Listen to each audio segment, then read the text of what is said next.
बिस्मिल्लाहिर्रहमानिर्रहीम। अस्सलाम वालेकुम नाजरीन, मैं हूं अब्दुर्रहमान ख़ान और आपको AR ख़ान ऑफिशियल के प्लेटफॉर्म से खुशामदीद कहता हूं।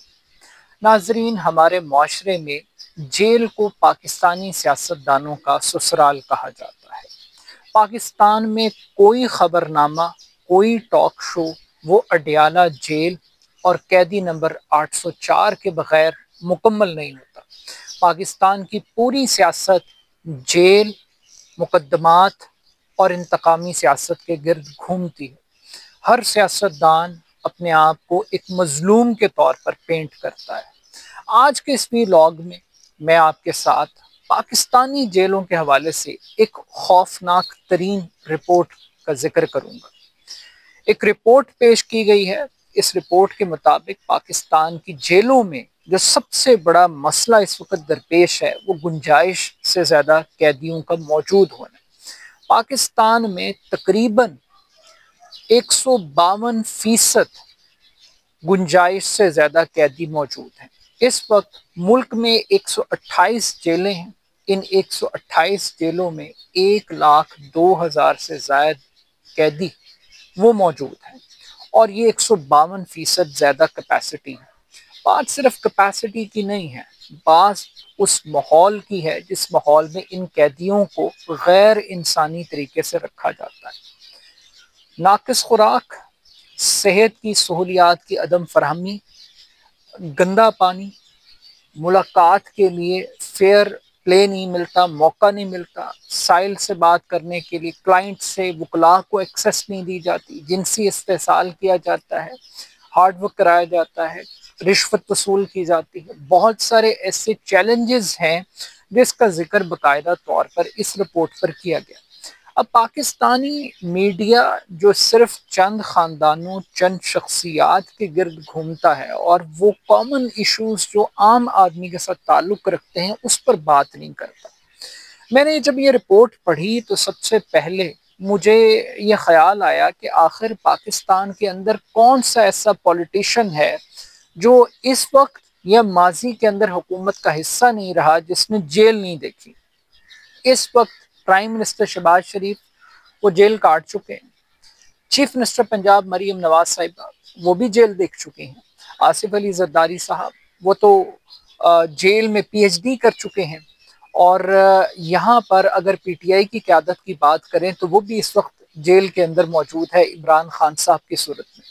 दिलचस्प बात यह है कि ये सियासतदान जब भी अपनी तकरीर का आगाज़ करेंगे तो आपको अपने ऊपर होने वाले जुल्म सितम की दास्तान ज़रूर सुनाएंगे। कोई आपको ये कहेगा कि जेल में उसकी ज़बान काट दी गई, कोई आपको ये कहेगा कि उसके खाने में जहर मिला दिया गया, कोई आपको ये कहेगा कि उसके वॉशरूम के अंदर कैमरे लगाए गए थे, कोई आपको ये कहेगा कि उसके पास सोने के लिए सर्दी में मैट्रेस नहीं था, और कोई आपको ये सुनाएगा कि गर्मी के मौसम में उसके पास पंखा दस्तयाब नहीं था।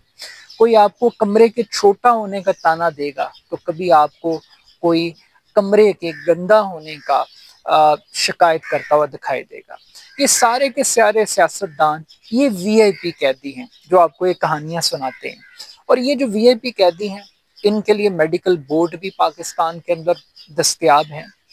इनके लिए लंदन भागने के लिए प्लेटलेट्स के फार्मूले भी मौजूद हैं। इनके लिए इनकी ख्वाहिश के मुताबिक देसी मुर्गे दस्तयाब हैं, बेहतरीन मेन्यू दस्तयाब है, इनको एक्सरसाइज के लिए जिम अवेलेबल है, इनके पढ़ने के लिए किताबें दस्तयाब हैं।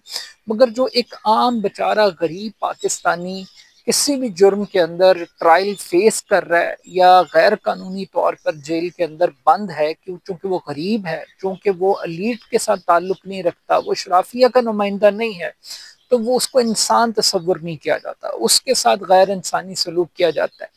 ये सारे के सारे सियासतदान आपको जितनी कहानियाँ सुनाते हैं इंतकाम की और जुल्म ज़्यादती की, ये सब जेलों की कहानियाँ सुनाते हैं। मगर इनमें से एक शख्स ऐसा नहीं है, एक शख्स ऐसा नहीं है जो आए और आकर इन जेलों की हालत को बेहतर करे, बदले। क्या प्राइम मिनिस्टर शहबाज शरीफ ने इक़्तिदार में आने के बाद जेल की हालत इज़ार के बारे में सोचा?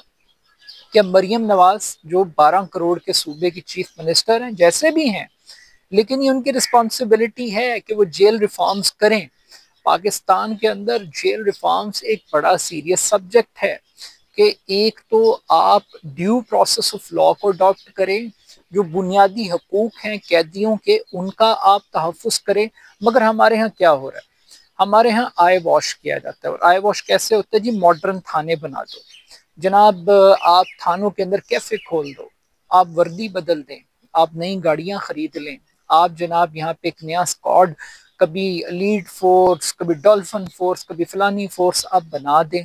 लेकिन जो बेसिक चीज़ें करने वाली हैं कि वो लोग जो कि वकील अफोर्ड नहीं कर सकते उनको लीगल असिस्टेंस मिल जाए, लोगों को हेल्थ फैसिलिटीज़ मिल जाए, लोगों को अच्छी खुराक मिल जाए। अब यहाँ पे सिर्फ एक जेल की कैपेसिटी मैं आपको बताना चाहता हूँ, कराची की सेंट्रल जेल 2400 अफराद की कैपेसिटी है और वहाँ पर 8000 से जायद कैदी मौजूद हैं, यानी कि 250% ज़्यादा कैदी एक जेल में मौजूद हैं।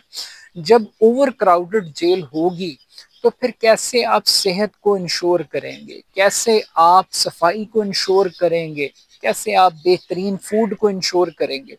और जेल को दुनिया भर के अंदर जहाँ सज़ा की बात की जाती है वहाँ पे रिहेबिलिटेशन का कॉन्सेप्ट भी दिया जाता है, उनकी ब्रेन स्टॉर्मिंग की जाती है, उनकी ब्रेन वॉशिंग की जाती है, उनको एक कारामत शहरी बनाने के फार्मूले ईजाद किए जाते हैं। मगर जिस तरह जेलें पाकिस्तानी सियासतदानों का कुछ नहीं बिगाड़ सकी, पाकिस्तानी सियासतदानों को करप्शन से, नाअहली से, बैड गवर्नेंस से, सियासी इंतकाम लेने से नहीं रोक सकी, वैसे ये जेलें आम लोगों को भी क्रिमिनल बनाने का मास्टर तो बना रही हैं, लेकिन इंसान कोई नहीं बना रहा। तो ये जेलें इंसान क्यों नहीं बना पा रही और क्यों यहाँ पे गैर इंसानी सलूक किया जा रहा है। और यहाँ पे आपको पिटिशंस दिखाई देंगी, चाहे वो इमरान खान साहब की बात है। इमरान खान साहब साबिक प्राइम मिनिस्टर हैं, उनको पूरा हक है कि उनको पूरे प्रोटोकॉल के मुताबिक वो चीज़ें मिलें। लेकिन जब हम दो नहीं एक पाकिस्तान की बात करते हैं तो हम फिर इक्वालिटी की बात करते हैं और सिस्टम की बात करते हैं। और पाकिस्तान के अंदर सिस्टम कोलैप्स कर रहा है, सिस्टम नायाब है, यहाँ पे कोई अकाउंटेबिलिटी का प्रोसेस नहीं है।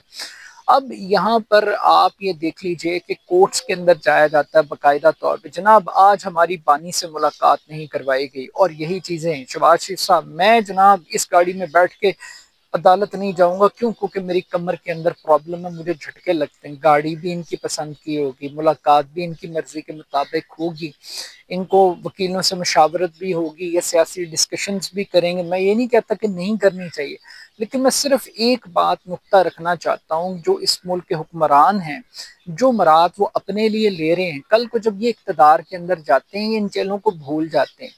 कितने बजट एलोकेट किए हैं, क्या किया है बाकी कैदियों के लिए, उनकी वेलफेयर के लिए, उनकी एजुकेशन के लिए, उनकी हेल्थ के लिए, उनकी जो लीगल राइट्स हैं उनको प्रोटेक्ट करने के लिए।